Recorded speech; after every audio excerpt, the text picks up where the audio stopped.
morning. Abe, good morning. Mukyala kyankubidde oyo yankubidde essimu. Ngenda kuddamu mukubire tulabe. So a lady has just called me to tell you nabeerabidde. Good morning, Martha, Director Martha Academy. Bananga akadamu ke tutakubya kan Martha Academy. Era bojja notakola world class. Fenawe. Bojja notakola world class fenawe.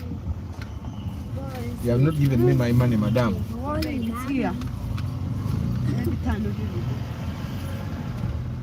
Nebono yogirati my money is my money. Ate sente zireke ne bazikuwanga bakulangira. Sente ziba sente. Money is money. Don't forget to do it, that lady. Yes. Huh? Okay. You need to. Good morning, Jerome. Waste my time. So, today's live broadcast is based off a conversation I had with one of my followers here. And this person, actually I've been having this conversation with most of you guys that have bought cars with me, and I normally ask 2 questions. And the first question I ask is normally, why this particular kind of car? Yep. Today I have, thank you. Normally, the first question I'll ask is, why this particular type of car? Why this particular type of car? Good morning, Mantu Hanifa. Yeah. Aban, someone is saying good morning. Good morning. Yeah, even Ragnar has said good morning. Good morning. You say come and look here and say good morning. Good morning. Hey, Aban, come and say good morning. Come here. Say good morning. Good morning. Yeah, so Paul, good morning. October, good morning. Yeah. Pascal, Joseph, King Daniels. Yes. Kasubiri, you guys are fine. You want to brush? No, me, I don't brush. I'm just Munangi. I'm just like that. Uncle. So I have normally when you're going to buy a car and you're stuck to a particular type of car, my first question is, why this particular type of car? It's why I want to find out why specifically you want this car. Normally people give you things like, oh, I hear it's nice, people are driving it and all that. Good morning, Bashir. Hey, nyo yafana na jajja wanga azala mama wanga omusajja. He's the exact photocopy. Good morning, Innocent. Good morning, Lumu Davis. So there are people that come to buy cars when they are really passionate about Access News. Good morning. When they are really passionate, Aban, someone has said good morning. When they are really passionate about the type of car. We recently bought a Primo, the last Primo we bought, and this person, I kept asking him, why do you want this particular type of Primo? Because his budget was 12 million, and I kept asking him, okay, why are you buying this particular Primo? And he said, I really want this Primo. And because normally I would give him the idea of, why don't you just add like 4 million and buy a Primo new model? But he was really obsessed with this Primo. So the goal was to find a very good Primo at a very good price. And you see, the budget was 12, we bought one at 11.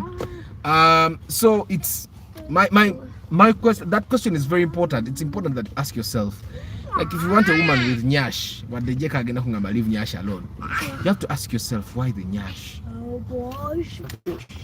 But I can tell you that that answer has not been answered by anyone. Why the nyash? Because nyash is important. We also don't know the importance. You get? It's something that you have to think. Probably we have to get some researchers from Makerere University to go on and do research and find out why. But anyway, so it's important for you to know why. Me, as a person, I'm no longer stuck on any vehicle. Yes, I like the Crown, I like the Mercedes Benz and all that. But it doesn't take my sleep. When I'm looking to buy a car, carton of power play, Simani, but I'm thinking they sell it 1.5 each, because if you buy 2,000, 2,000 a piece of power play, then I'm thinking if you're buying a carton of 12, 1.5 each. Yeah. So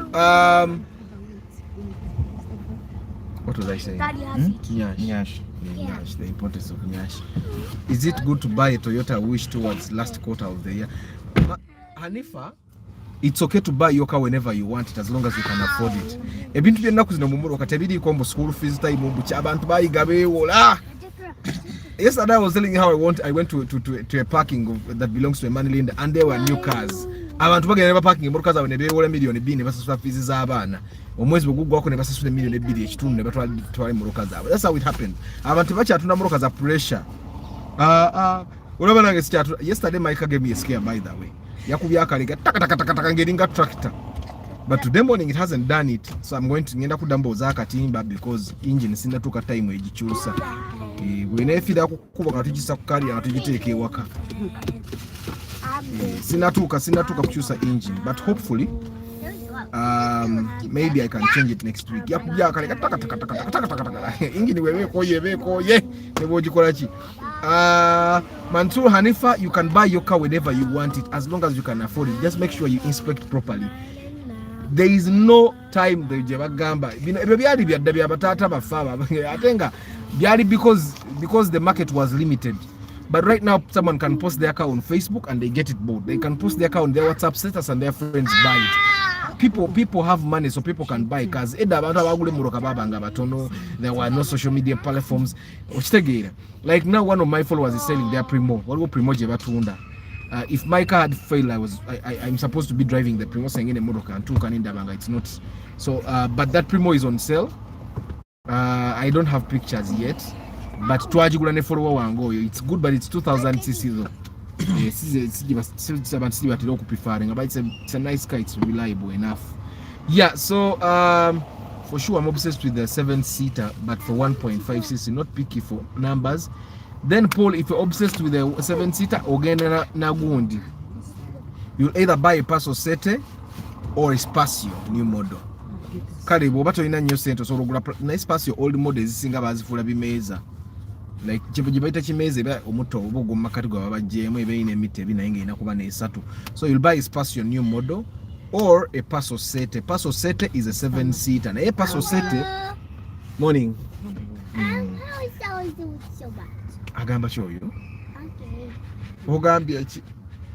Jeke nyina mtabani wa ayebera oluzungu ng'olwo ashaba. Eta oluzungu tayogera lwaffe n'abanna Uganda. 1.5cc car is good for point A to B movements, especially low income earners. Definitely. Naye innocent, they go up countries and I've got 1.3 vits. Nenjitwale kabale mirundi ejawerera ddala. I was scared of allegations in overpriced. Nedda tebakulimba. You just have to know the price of the car. Kubanga abantu baba ne mu January. Ne mu February awo nga kids are going back to school. They still cheat them. Did I tell you a person they were selling the RAV4 16 million guy, it's supposed to be 9 cars? See you. Don't forget. Daddy. Yeah. See you, Daddy. See you. Daddy, see you. See you. See you, Daddy. Aban, listen to people. See you, Daddy. You need to listen. There's nothing like overpricing during Christmas period. Don't be lied to. The thing is, they can overprice a car at any time if you are not knowledgeable. Which take it, and then they sell to you a car that is supposed to be 25, they sell it to 36. It happens, and it's not because of a period. It's because of who is buying and who is selling. You can imagine the Primo we bought 11, they can sell it to you at 15. Which take it, and you would not complain because it was good enough. But because we know, we were able to buy it at 11. The Harrier we bought at 16, they can sell it to you at 18. If you don't know, the Spacio, remember the Spacio old model we bought at 9? Trust me, someone else bought a Spacio that is in the same condition. Najigule million 13. Ontegera butamanya, lack of knowledge. I think power of engine matters on sports cars, trucks, but if it's a private car, it's about moving point A to D. Exactly. You want to get a car which enables you to move to the places that you go to, especially when you go regularly. As long as that car is reliable enough for you, katolaba that Spacio, it's a UAV. ojja gisanga bagitunda ebbeeyi emu ne espace ye tuyitako U80, which is a new model. But any day I'll tell you to buy the new model. Why? The new model, first of all, will give you much more comfort. The new model will give you better fuel efficiency. The new model will keep a lot of its value. But anyway, regardless of what you want to buy, you want to ask yourself. Normally when I ask why do you want this particular type of car, then people will give me things like reliable. I saw my friend driving it and they were having fun. It's people are recommending it. I read on Google and it's very nice. Now if it fits all the descriptions you're giving it, I would definitely not object most of the times. But if it doesn't, then I'll give you alternatives. I'll tell you, but if you want to buy this car, why don't you think of this? Now let's go back to the power thing. The question is, do you really need that power? The Primo was the best buy of the year. Are you sure? Yeah, but man. But I want you to think about power, especially the guys that like SUVs. You want to buy a car that is 2.4 3.0. Do you really need that power? You want to buy a V6 and V8 very soon. I'm going to do a video that describes the V6 and V8. On my podcast, I'll not be hosting mechanics, but I'll be hosting car enthusiasts like Innocent.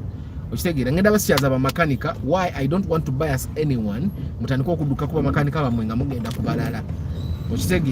but I will be hosting car enthusiasts, people that just love cars, and people that have taken their time to study cars like Innocent. Good morning, Anthony Philip Emmanuel. I think it depends on the reason why you bought that car determines whether you need more power or not. There's a question I've been asking people. Where do you use all that power? Where do you use all that power? Because I can tell that I've never used the power of my car, which is a 1.5cc up to 100%. I have never.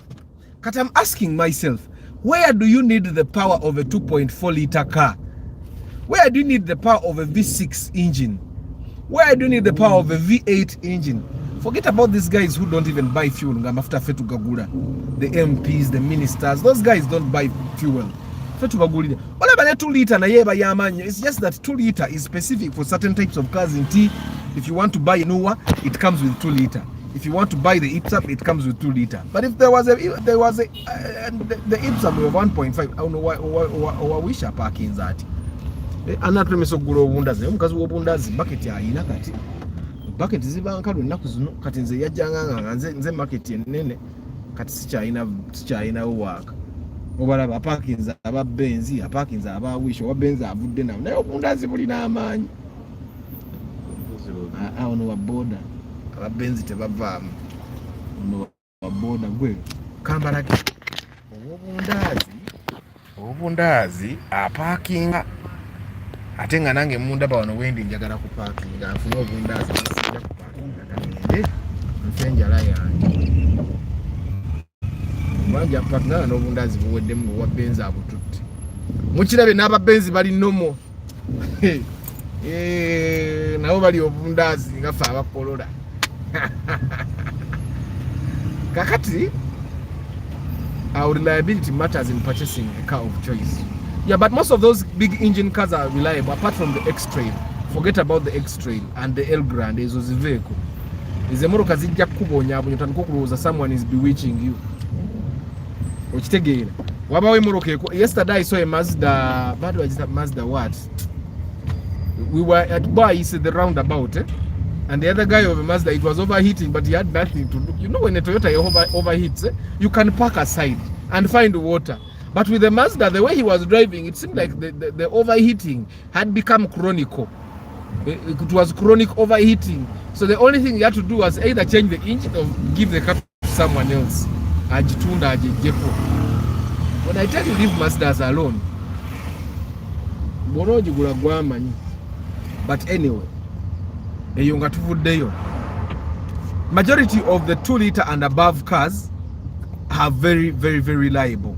You'll never find a Mark II broken down on the road in we engineer food. Toba engineer ko yezo engine teziko buno wafe one NZ we buko wanga kange bukako yekati. Ochitegera. Actually, but even the old technology engines rarely break down katolaba kaspasi akatuli maso. Eyo engine na ye wow erwawo kati ate ne engineer yange kigitawanya nti gwe nagigulako yayita kola service okitegeera gwe nagigulako yayita kola service kati engine neekoyerayo kati ate nenzireta nenjivuga wano nanisop nga njivuga naye njivuga engendo bannange abamu kummwe engendo distance gyenvuga mu wiki mugivuga myezi 6 okitegeera kati gwe ne bwovuga ka vitizi 10 kakamalako naye nze wange vitizi 10 ebatemalaako baaba baguma why you deleting messages baguma huh? Anyway kati olaba that Kruger yeah. That one, that's a 2.4 okay. This Kruger as well waliwo eno Kruger endala ofaaki n'ensi muzeeyi neyo naye eno ya V. It seems that has a V.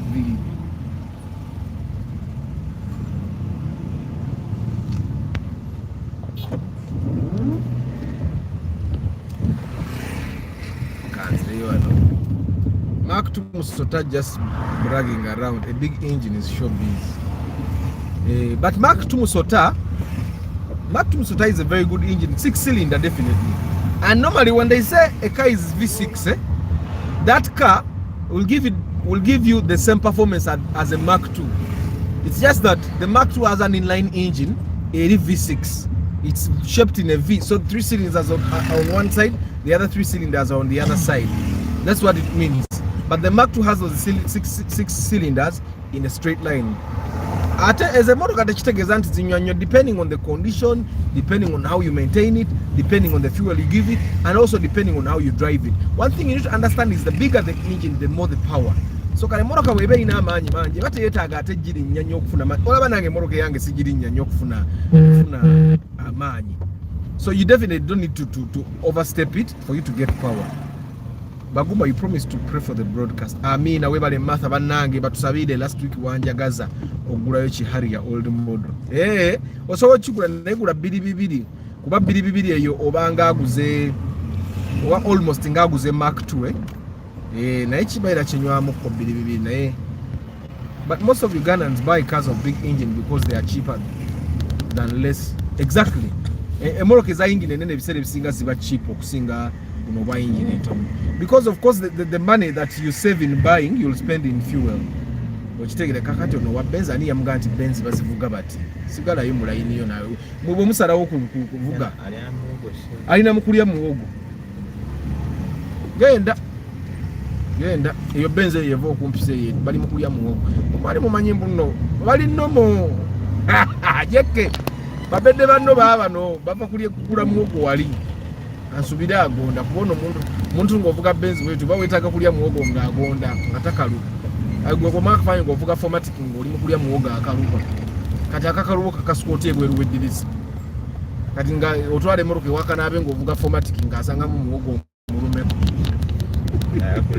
nga muwogo yakulemye bali mukulya muwogo naye abo tebabayi bavuga Benz tebagivuga bato jo malaga yingira mbantu bwenkukulubula nga tutandika okwenyola oba bamanyira nze sisobola kufukamira ne bovuga moroka ki era bwenkukulubula kugamba muzeeyi nsonyi watugende ebintu byansi byakuleka wotukidde ogule moroka eyo nesonyiwa oba oli mugagga baguma esaala baguma bannange tusabire bannange. So that's past your super in front of you at 12 million. Yes, 12 million osobola gifunanga nungi nnyo 12 million oba omuwadde ssente baba kubajjukira at like 15 osobola ofuna new model ka 12 million kumpi oba omuwewudde but si mu bondi oba togenda mu bondi oba inagula ku muntu kuba ababondi bo baba mu million 8 9 bwe batyo atodi obundazi wa family. Yeah, it had a typing error ka edit we kambuze ka rabba nkakola amina. Arthur, what about our fellow follower Ala won? Oyo Ala ne agenda kujja oyo muntu waffe oyo muntu waffe oyo Ala ni muntu waffe bali ya muwogo bantu batudde mu formatic bali mukulya muwogo ngaffe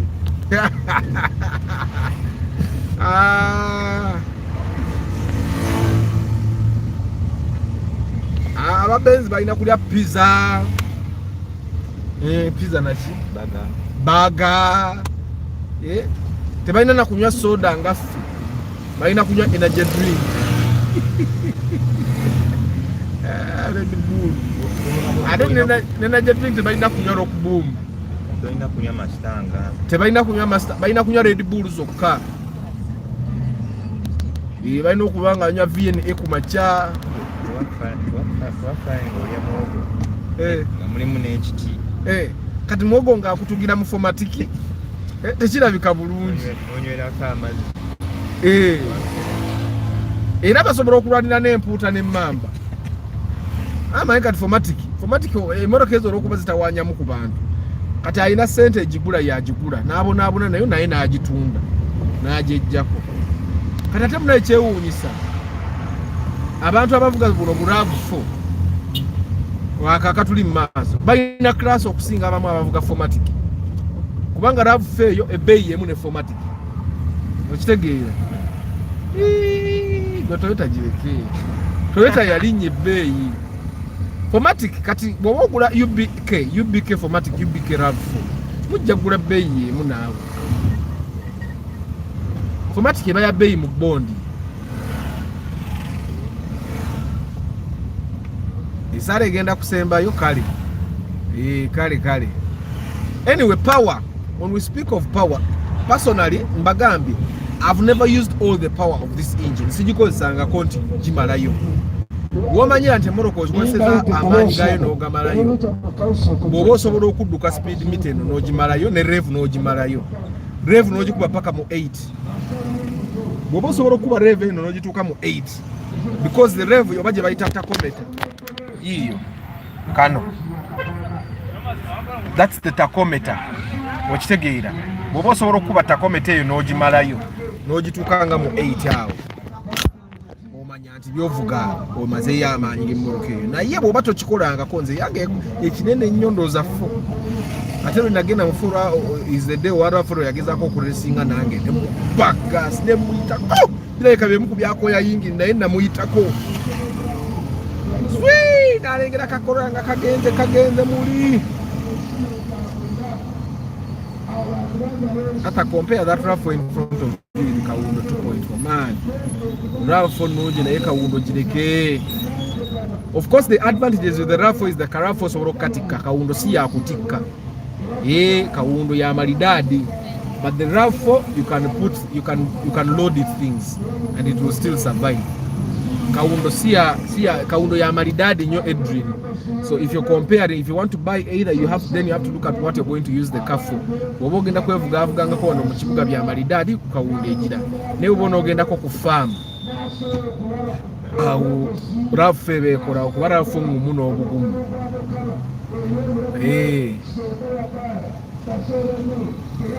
And what is the difference between Kawundo and Kawundo Lexus? No, Lexus is the luxury version of Toyota. What do you wajita Vanguard? Yiyo. Weta. But isn't this a RAV4? And the Vanguard na ifana RAV. What Vanguard ifana na RAV4? Tosiba said? Yeah. Atulabe. So RAV4. Na ifana Vanguard. Kato esinga osobola kujawulira nnyo emabega. Kati eyo RAV4 ya biribina 2.4 liter. Kawundo and Lexus. Kawundo is Kawundo, it's luxury, but Lexus is pure luxury. Lexus is the luxury version. Chiraika bakola Lexus bisanya na Benz. Which indabikiranga because okwecho okugula Benz ata okugula mu Lexus ne weyagala. As I thought on hybrid Prius, I used to love the Prius. Now it's not worth the money. Why is it not worth the money? It's much more expensive to maintain because not every mechanic can actually maintain the hybrid cars. Should the batteries die, the batteries are much more expensive than even the engine. And that's if you find the batteries. Because there are chances that you will not find the batteries. So there is a person I found in a field air hybrid. Now yeah, field air hybrid yo. Vanguard is longer. Field air hybrid yali efudda amanda kati ngali ku engine naye nge mutamye Anonga moroka mpyange eri ku UBK. I think I saw it like 3 months ago. Labaka na akantu mukarabye. Mukarabye. Kwagala ku savinga. Rolls Royce nkawaddeyo omwaka gumwako tekagenda bakukulu. Mwewala okugula obumotoka obuli rare. Yeka kati ako kakuyamba ki? Tekalina kye katika, tekalina we kalaga, keetaaga obeera bukoto ng'okolera bukoto. Kubanga kunowa boda kwa kutomera n'ofuna damage. Naawe munda n'ofuna injury. Good morning JK. Amina. Antonio.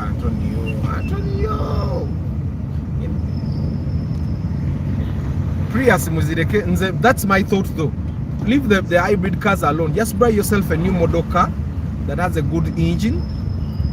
Because my car, the engine is tired. Na ye etambula kilomita 13 ku 15 nga engine ekoye. I'm going to put a new engine mudoke mulabe bwe otambula kilomita 2 ng'okuva ewange n'okuddayo. Vuga lita 2 kitundu oba 3. Gwe mutwalo nga gumu n'ekitundu. Okitegeera. Kati chechi bachinguza hybrid chiche nnyo ngam eriandaliga because they normally say that you need to change the battery of those hybrids every like 5 months, every 5 years. Kati moro kogeno jiretanga baji bugadde emyaka ja yeta kano bajagwayo. Okitegeera ngati tebachuza battery because ekikula kati moro kezo zetugula nkadde kwe kubanje moroka bali bajivuga kilomita 5 ne bakasuka nga bagikoye gwe nogireta kati Vanguard njirabe ejeke kati nzaawula zifaanana mu maaso kati wano length gye mbadde seegenderezanga. That's a Vanguard njirabe. So you have to be asking yourself, hybrid okuja kongo ogenze mu Toyota Uganda ogula hybrid eyo 0 mileage which is still not worth it. Look, kale of course kati Katoruba amayafudde, God rest his soul. When you think about it omuntu asanye ne yeyagala Katoruba amayafudde yeyagala. Bwe bali bayingira parliament abantu bali bakayanyo ba milioni 2 ezemoroka naga mwagala empya avuge ki empya ina kuvuga signals ampade adekone filimbi kitala kya ndibanga kya red custom sirikala agamba go bwani agana ngochitamu. I remember there's a time traffic officer arrested me for going through the lights bweyanyimiza ne mugamba afande sije kusosenga banzikiriza okugenda nambuza leero wali wakuga ne mugamba engeri omusirika gyabadde ng'atukkiriza okugenda badde manchiri nnomo nangamba okikakasa ne mugamba afande emirundi ng'esatu nga nzija nenyimira wa omusirikali nangamba genda nayagala n'okunkuba oluyi kati ndowoozezza naawe ojja kwagala okunkuba oluyi nangamba genda nanta so kati bajja kiwa tujja kikozesa ng'ekyokwekwasa.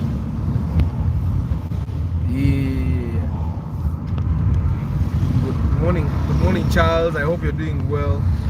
Where can you get the car interior repaired?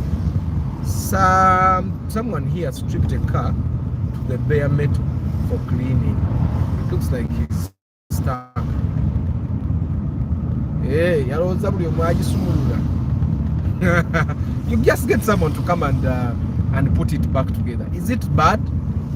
Does it need to be repaired or just be put back together?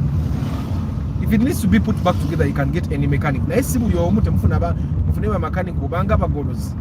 Mufuna omugolozi. Manyina interior na ate bagiza ubi agenda kubagana bubi nnyo. Ejja kubagana bubi nnyo. But you can get a mechanic nga mugolozi wala jo mulabye. Just mufune mechanic nga mugolozi oba bana aboze moroka nga boza interior. Ba manye ngeri gye bagizaawo. Kati yabadde asumulula yaki. Yeah, Baguma, Toyota introduces Lexus to compete with the luxurious brands from Europe and America. Banange, Martha Abajukiza like the broadcast. You are 35, we have only 13 likes.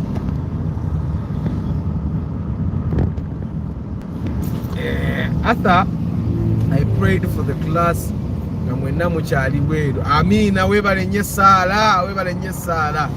Mulaba picha eyo engeri gyegenze nze picha senga yanzitadda kuba ndaba oyo kati tadduka. Nze when I'm riding the motorcycle mba njagala buyo munandaba nti mvuga pichi.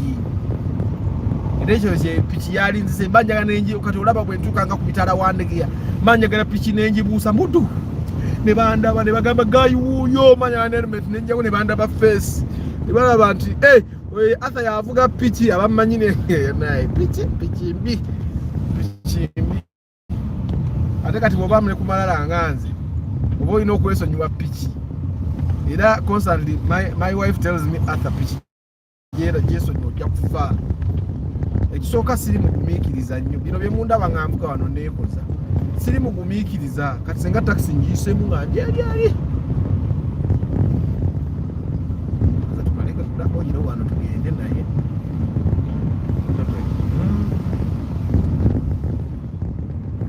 mutabani wa Solomon naye nokujjanga ayagala nsokenda besente zebamutunda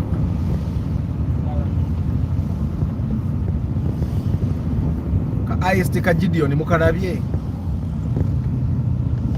tukyanga kutotaka neno service yao yali yabeera kuba neta okwoza akatimba service y'abano yali yalayisi nnyo.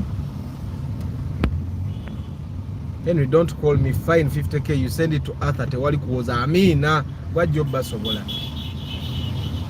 Arthur abasajja bakola ka Toyota Axio nze ndaba kasinga Primo X no Primo eyo Axio ne Primo byebimu nga Innocent bwe yabagamba Axio is the version for younger people. Primo ya abasajja bakadde Axio keke ekivubuka naye ng'emmoloka ezo ze zimu just that Primo bagiseera already ina value mu katale abantu bajagala nnyo ekitali ku Axio yenjawulo eriwo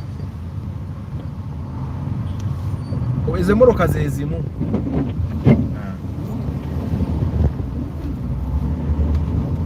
baagala nnyo bano baagala nnyo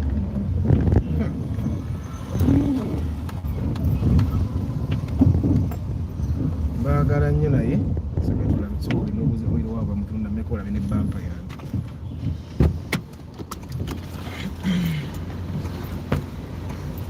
ani ateekamu ku ssente wano ndikwakeshamu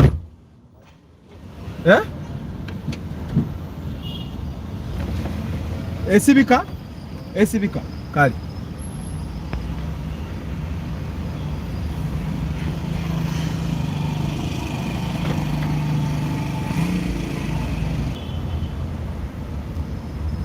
omuntu yeetaaga ku mmotoka empya gwe emmotoka empya gireke emmotoka empya yo mpya naye totuwubya tetujja tetunatu omuntu yeetaaga n'avuga ku mmotoka empya Arthur, between Spacio Super and Raum new model, what is the best buy at 12 million considering VVTi Raum? Yeah, I think the Raum would do you better. You save a lot of money by driving that VVTi engine. You save a lot, by the way. Spacio kinda that perceived value, which it actually doesn't have.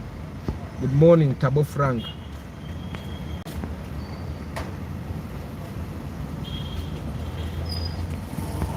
The Pichinedda. I thought the Allion is the one. Axio, Allion, Obomoro Kanobonabwe Munang JK. You see my shares pairs with the Primo new model. Yeah, one see. Agambia wale option yali ngula lita ni udomora bubuli tagala again good day yes kudamkujisiba kujisiba mwana wa boda kulikude bampa yange nadduka mbadde ngenda muto meranza abakumba kumbi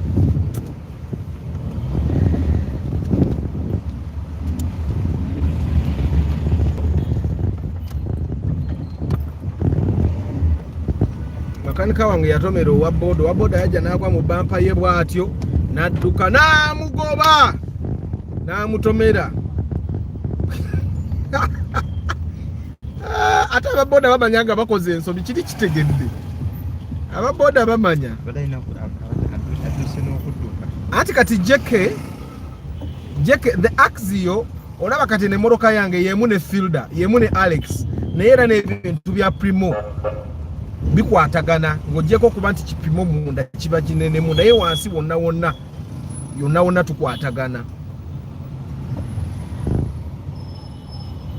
Ipsamu ya Antonio ogenze ku Ipsamu lwaki toguzeeyo kimusota ipsam ogenda gitikka wabwe kuba kutikka ipsam ekola nnyo naye ne Mark 2 ina boot the Mark 2 has a very big boot the interior that is worn out. There are two options that I normally would suggest if the interior is worn out. I would suggest that one, you buy seat covers. Okay? Two, you just go to Chewise and find someone that tamed a car that looks like yours and swap the interior. If the interior of the other car that was tamed is okay, you swap the interior. Take no interior empia and kadgoji muwe omongere yakasente. That option would be cheap. Oyinza omongere emitwalo nga 3 n'ofuna emitte emipya n'ofuna ekiwempe ekipya basically buli kimu n'ofuna kipya so nga ate seat covers okaba jaziguza emitwalo nga 3 okitegeera so nabo si bwa rahisi naye ate tebuli as overpriced but the only issue is the Axios and Allions of this world they are not very common on the road. That's the issue.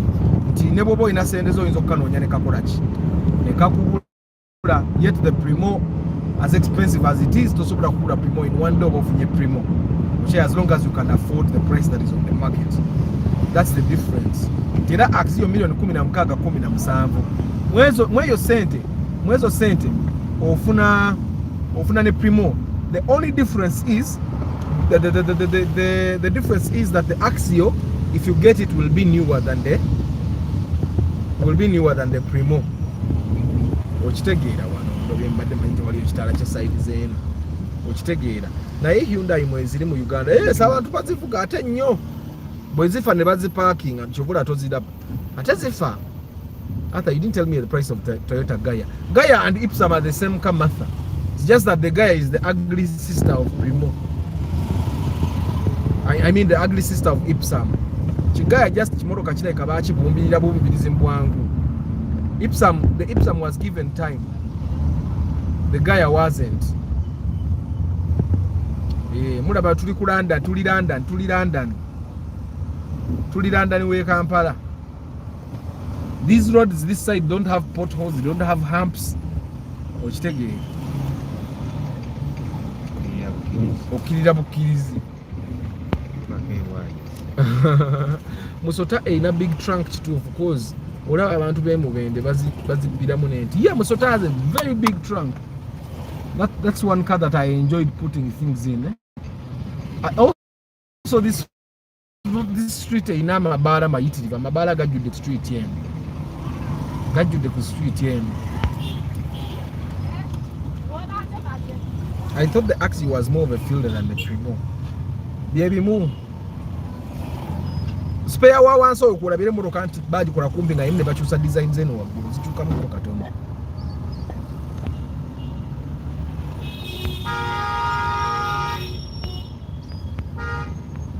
So do you guys need all the power? You see how you're driving a motorcycle and then you find someone saying I've got a motorcycle ya CC Risatu ojagazachi. Where are you going to use all the 300cc on a motorcycle? You get what I'm saying? So I'm asking myself, you drive this Kruger. There is a 2.4 liter version and the 3 liter version.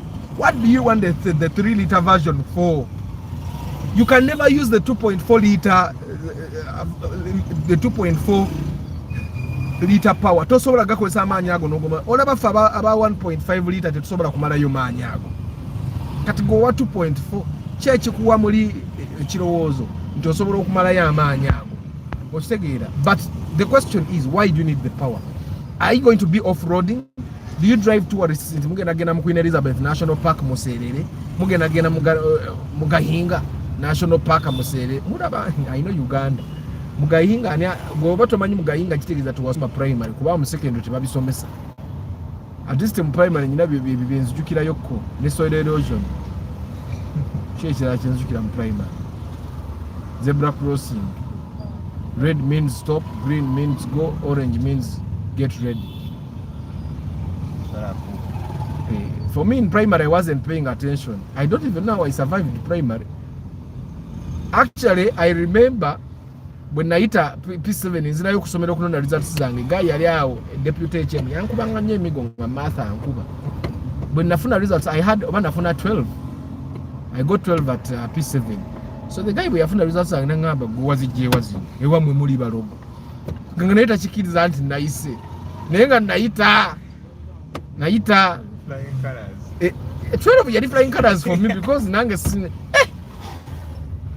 naita mega yangambe wamwe muri barogo nindabo musajja agambe wamwe muri barogo mutu kataleka kukiririza mu dogo nendo zanga the way I've passed atani so kukiriza anti dogo jeriri ne primary I don't know how I survived banga fenga bagaba homework wa math nzo mukuba doji nga kubamba simanchi genda mu maso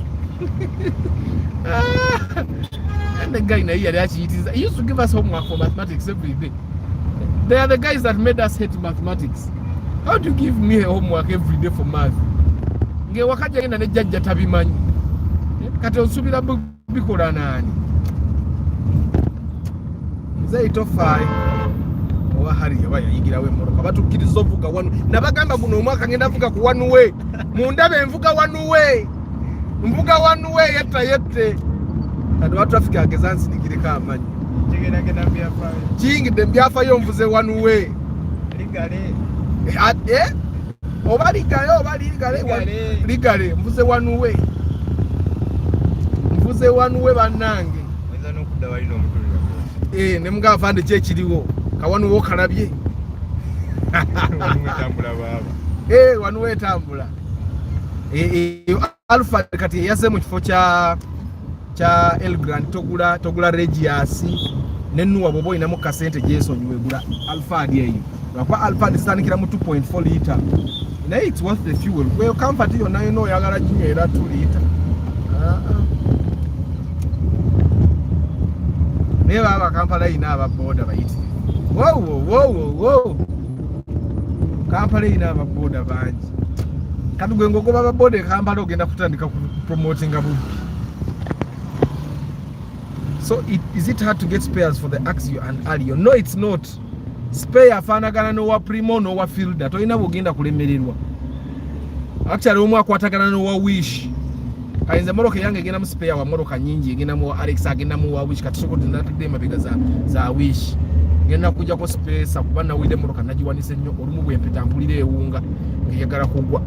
Kati space ngenda zijjake yongereka kane muko.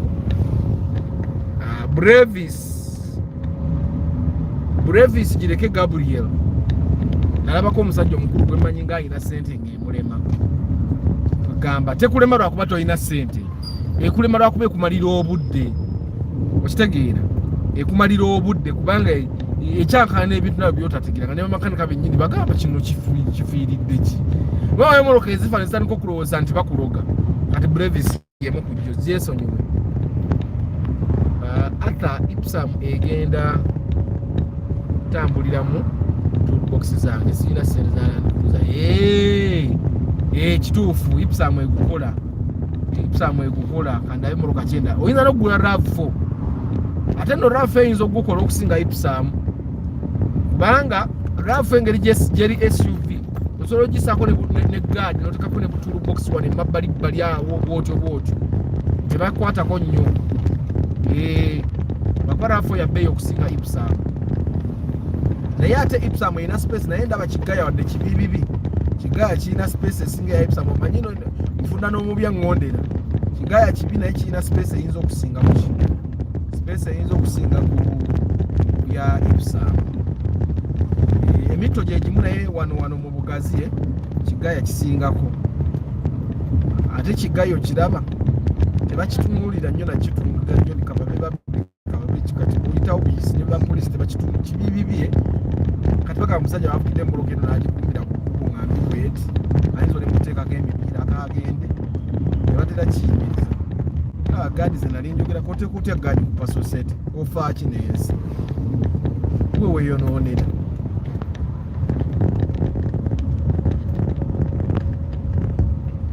Baguma is Ipsam boy. As a starter with a budget of 16 million, what car do you recommend at a fuel efficiency and easy to maintain and has a good resale value? Spacio. An Espacio no. Tokenze kura new model. Togenda kura new model. batofudde nnyo ku namba Alex IST enkadde ne space new model tofa nnyo ku namba kitegera gwe tofa nnyo ku namba naye business ze Kampala kati abo bapakinga fruits naye bapakinga emmoloka wano ne bafuna sente. If you have your 16 million, leave the old technology cars. Zeso nyugula technology mupya VVTI, Spacio Rawumu, IST, Alex, ne kakola kano kimanyo so lukafunanga kalungi. Ne Primo so logifuna ne Primo te we Primo. Also logifuna ne Primo is subject to a lot of inspection,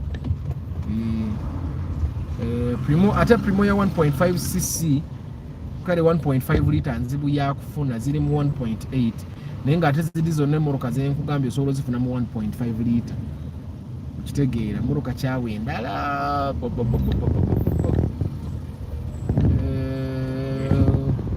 I wish I was funa 1.8 ibejja muno nendeze ze moroka zenyogedde ne Arioni ne Axio wobo zifunye well, you just make sure until you 1.5 liter because 1.8 liter to inachojagaza okitegeera tabo ze motoka zonna ziri comfortable kipa ku maintenance ziba comfortable ze nabagamba I came out of a Crown sat in my Corolla and I said the Crown what the hell. Of course the Crown is extra comfortable but my Corolla was comfortable still otegeera kyengamba so I was thinking to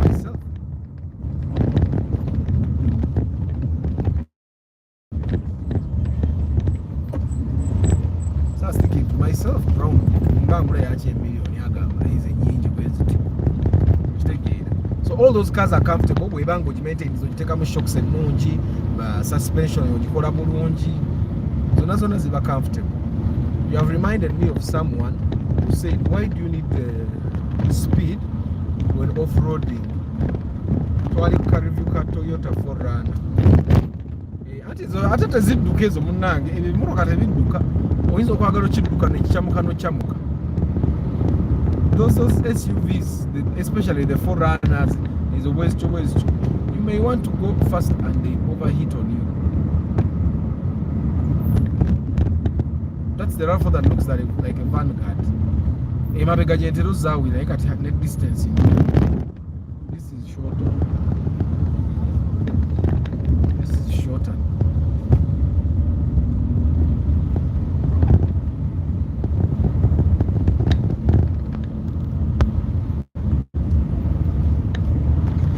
Morning Maximian photosynthesis matter Lexus that shape was targeted to European market and it's driven in Middle East left hand steering. One of moroka you should avoid buying a European car. Never Toyota European made spare jakuta wanya mukuba spare yaukana muko. You should buy Japanese car. Don't buy European car. On what way chiddo baba. Neka moroka zaffe empya zo ziyitawo buyisi nzungu yakola Corolla eyitawo buyisi mu kiddo bakwata zino kigege zimanya kibiki nga Corolla tuyitawo wala kabalo yitawo nosome ku comment ezo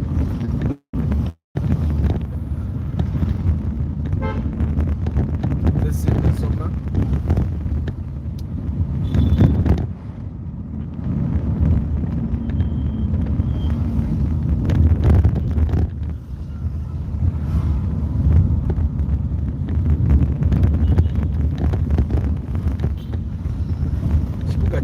ekibuga kiba kikalu tewaba najjamu omusaabaze mumulabye yataddeyo omukono bambi totutomera yakimanyi nti ababoda basamu nze boda nzitya nozitya mumulabye ababoda balinga abalina display z'obulamu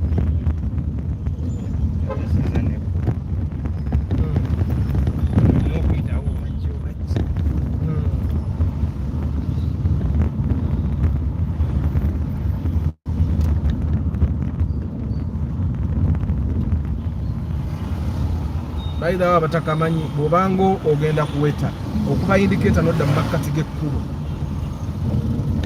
boat you know kuweta so that abakuli emabega bayita n'abali mu maaso bayita. That's how it's supposed to be. You don't block anyone. Okay, finally kinakugambye yesterday okikoze tuko ekikyewaŋŋaanya ati good morning Ranex obulungi buli mu mmeka in which number plates Ranex sijja kugamba number plates kuba nazo tezirabika kinoonya okugigula naye kutagaza tezirabika mu bbala. The Ranexes are not very common on the road, but you should have a minimum of like 15 million subject to availability definitely. But what I'm saying is Alexes are more common than Ranexes, but even the Alexes are not that common. Yeah. We shall get wait.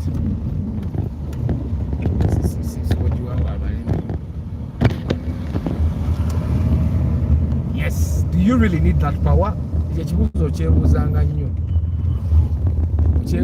nga tonnagula mmoloka. Oba ogula emmoloka eya 3 litre weebuuze do I need a 3 litre car? Do I need a 3 litre car? Oba neepampalika bwepampalisa. Can you even drive that 3 litre car n'omalayo amaanyi gaayo? Because olaba fe abavuga 1.5 tetusobola kumalayo maanyi gaayo. Kati ekikunoonyesa 2.4 litre kiki? Nina Volvo genda bawano mu parking eri ku UBM naye mazeewo ndooza weeks 3 tosobola manya nti yafa kuba mpya. Naye teri muntu aleeta UBM ye n'agiteeka mu parking ya mu kibuga nebeerawo weeks 3 naye ng'ewezezaawo weeks 3.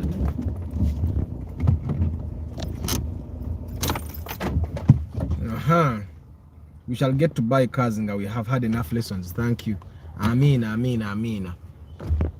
I think for some people the power makes them feel good even without the skills and the roads to use it, like off-road cars that are always on tarmac. Exactly. But the more power, the more expense either at buying or at maintaining it, and you don't want to go through that.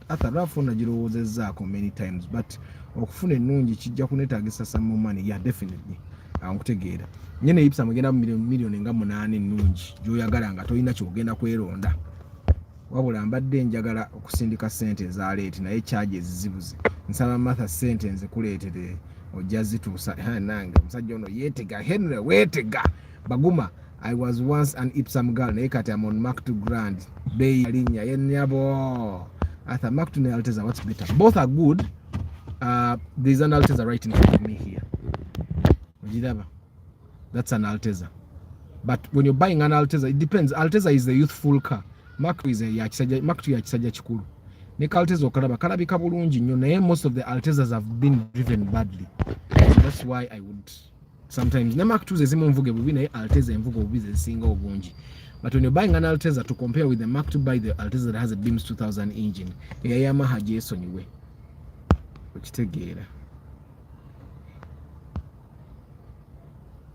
Hello Salmin, good morning. Arthur, you don't want Gaia, but it has the best interior then. Naye bweru kirabika munda kirungi naye bweru kirabika bubi. Actually, Gaia in the interior Ipsam super. But externally, bakibumbirira.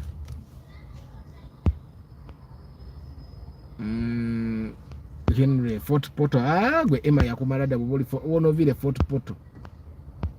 Asa naganyo okuvuga one way. Njivuze odaye njise ku wii aba traffic tabana kibayinza kunkola.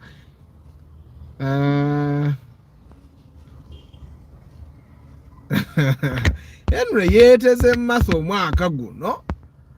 But guys, thank you very much. You don't need power. That's the conclusion. You don't really need the power. You just need a car to move you, regardless of what you do. Kati, you just get the sufficient power you need. Majority of people in Uganda don't even need a past 2 liter, 2.2, 2.4. Even never not to bamukweta wanya. Tojeta ga 2 liter to mara majority of Ugandans. That's why most of the vans are 2 liters. Benjamin B, Bashir Mukalazi, Webarekera, Antonio, Abi, Master Director, Master Academy, Namamukono, Jerome, King Daniels, Pascal Joseph, Mansour Hanifa, Paul Banalia, October, Innocent, Lumu Davis, Access News, Remy Lewis, King Daniels, Abby, Antonio Philip,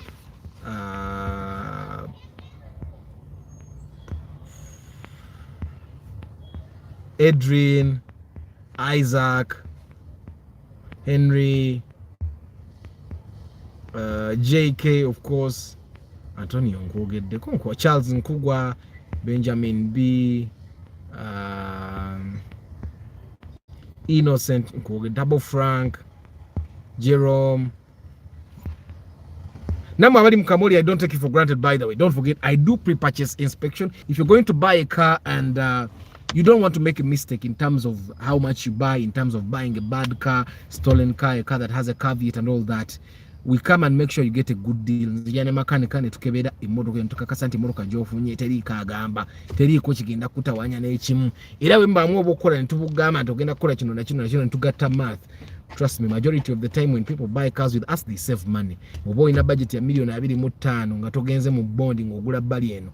Trust me, ebiseera ebisinga 5 ddayo nazo. Maximian, Alan Timo,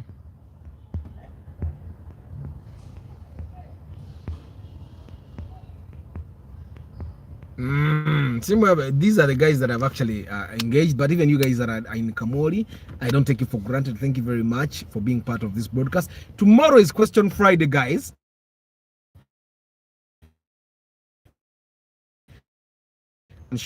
Beat business, beat about cars, beat about whatever. Come and ask any question you have. People will answer.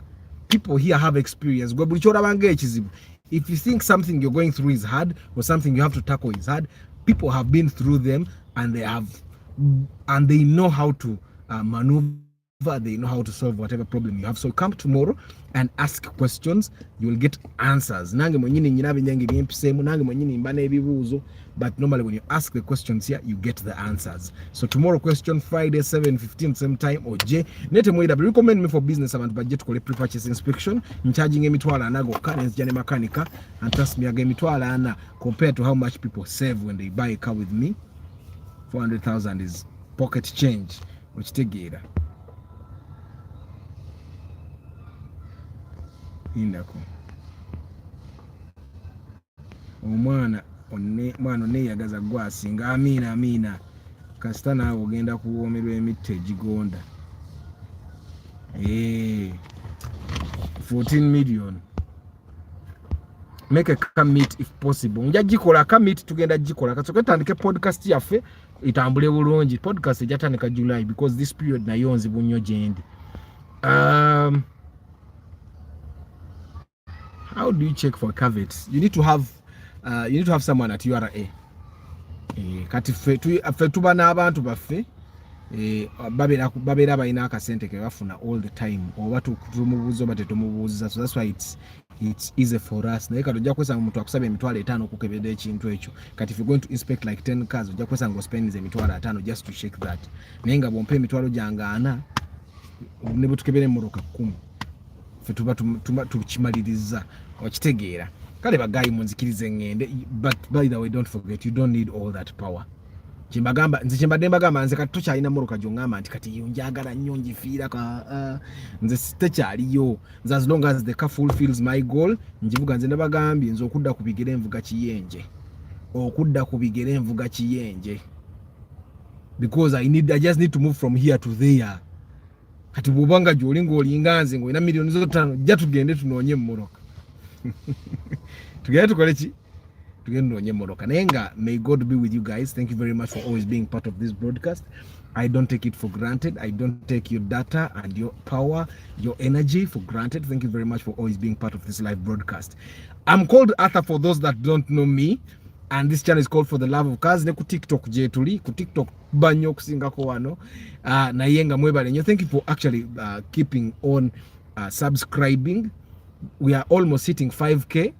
Which take it 5K to might get 10K. Mumpola muchimpowooze mukama abawo omukisa olunaku. I'll see you tomorrow. Question Friday, don't forget, put your questions together. Come ask them tomorrow. People will answer you. Ciao.